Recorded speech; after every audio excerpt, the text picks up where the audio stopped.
Un nouveau numéro de l'histoire des Juifs de France sur Radio J en compagnie, comme tous les jours, de Christophe Dard. Et dans cet épisode, Christophe, nous sommes à la fin de l'année 1941 et plus précisément à la date du 12 décembre. Ce jour-là, 743 Juifs français sont arrêtés à Paris. C'est ce que l'on va appeler la rafle des notables.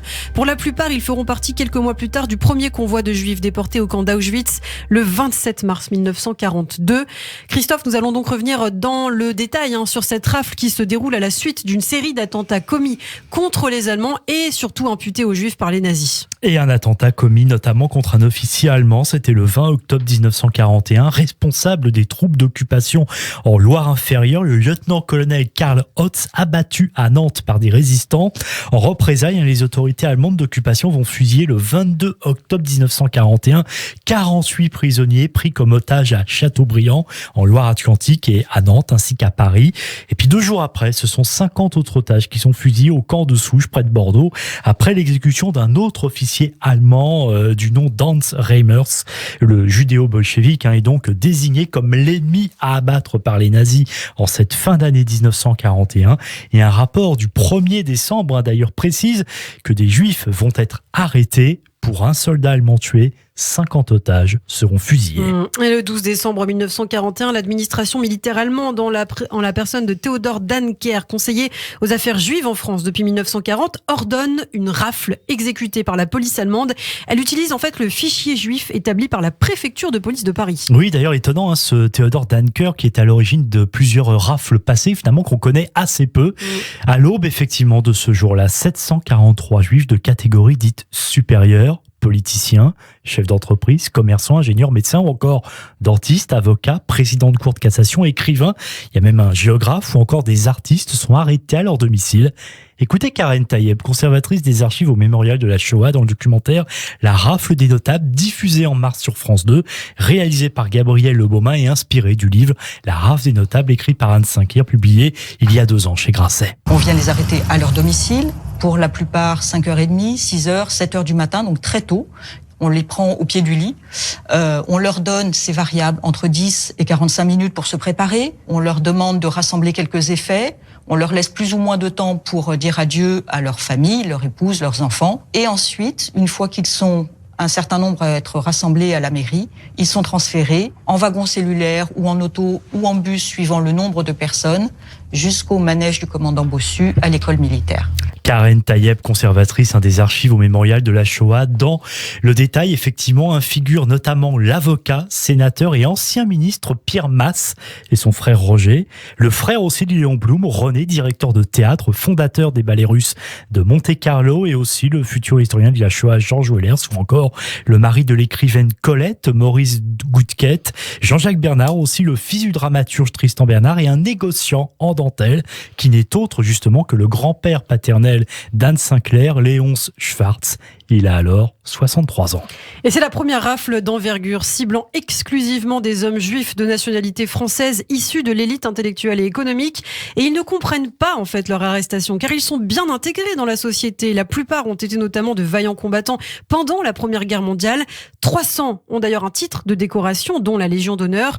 Pour eux, ces arrestations en fait sont forcément une erreur. Et en fin de journée du 12 décembre 1941, les 743 juifs arrêtés au petit matin sont transférés dans des bus en direction de la gare du Nord. De là, à bord d'un train, ils arrivent dans la nuit sous une pluie battante avec leurs valises et leurs paquets au camp de Royal-Lieu à Compiègne dans l'Oise, à moins de 100 km de Paris.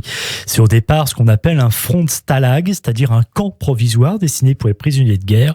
Et c'est d'ailleurs le seul camp en France qui sera entièrement dirigé par les nazis. On trouve également parmi les détenus des résistants, des communistes, des ressortissants de puissance en guerre.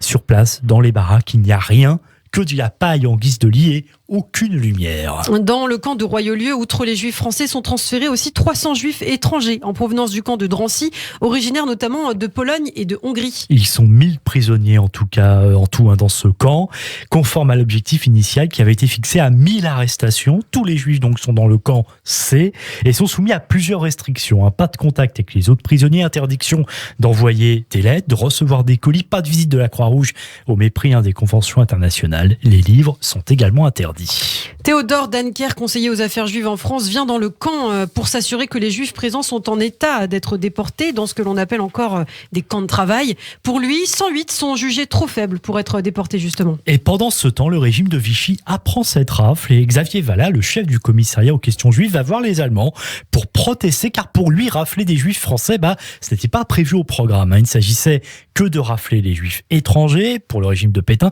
et de mettre les juifs français simplement au banc de la société.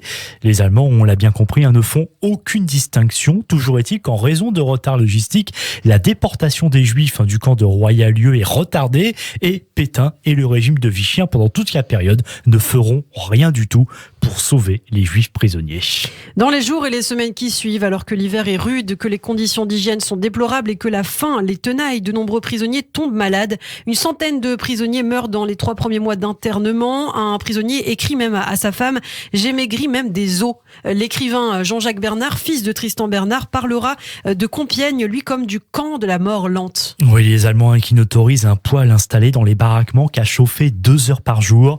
À 20h, extinction des feux et donc du poêle. Donc imaginez évidemment les nuits glaciales dans ce camp. Mais dans cet univers où l'on ne donne rien à faire des journées, ça aussi, c'est un coup dur. Il n'y a pas de travail, il n'y a vraiment que l'ennui qui prime. Certains captifs parviennent malgré tout à se changer les idées le soir puisqu'ils donnent des conférences sur leur sujet de prédilection en fonction de leur métier. Donc par exemple, un ingénieur va faire une conférence sur l'électricité, un autre va faire une conférence sur le théâtre, un autre encore va parler des vers d'Alphonse Allais et de Georges Courteline, et puis un autre fera aussi le récit des grands procès.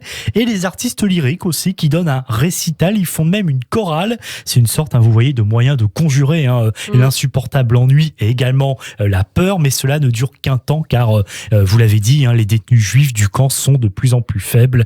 Camp de la mort lente, effectivement, comme dit le fils de Tristan Bernard. Comme d'autres prisonniers, Léonce Schwartz, le grand-père d'Anne Sinclair, tombe malade, lui. Il est transféré en tant qu'interné politique à l'hôpital du Val-de-Grâce en février 1942. Oui, c'est bien là le seul espoir, effectivement, pour ces internés du camp de Royalieu, pour ces prisonniers, espérer qu'en étant malades, ils puissent sortir de cet enfer. Et on peut dire heureusement, car quelques semaines plus tard, on est là le 27 mars 1942, 2 mois après la conférence de Wannsee, vous savez, qui officialise le déclenchement de la Shoah, le premier convoi de juifs français de l'histoire de la Seconde Guerre mondiale va quitter Drancy, puis Compiègne, à destination d'Auschwitz. Il s'agit du convoi numéro 1, 1112 personnes. Et donc, parmi ce premier convoi, on va y trouver 547 détenus provenant de Compiègne, parmi lesquels, justement, la majorité des Juifs arrêtés le 12 décembre 1941 lors de cette rafle des notables et acheminés dans des wagons de 3e classe. Le grand-père d'Anne Sinclair, Léonce Schwartz, qui a échappé à cela, mourra affaibli des suites des sévices allemands en 1945. Ouais, c'est donc la terrible rafle des notables. Merci beaucoup Christophe Dard de nous l'avoir raconté. Donc un nouveau numéro de l'histoire des Juifs de France à retrouver en podcast sur notre site internet radioj.fr, également en vidéo sur notre chaîne YouTube. Et puis si vous voulez en savoir plus, vous nous conseillez un livre, Christophe. Oui, la rafle des notables, effectivement, tout simplement publié en 2020 par Anne Sinclair chez Grasset, où elle part du souvenir, du peu d'ailleurs qu'elle sait de son grand-père paternel, et donc elle remonte le fil et voilà, et sur la base effectivement de témoignages et d'archives fait le récit de cette rafle des notables qui donc a été peu connu pendant très longtemps. Et justement un documentaire aussi on a été tiré de ce roman, de ce livre, c'est le documentaire de Gabriel Le Baumin, la rafle des notables également, qui a été diffusé cette année sur France 2 et que vous pouvez d'ailleurs toujours revoir sur internet. Merci beaucoup pour tous ces conseils Christophe Dard. Vous restez avec nous ce matin, dans un instant le journal sur Radio J.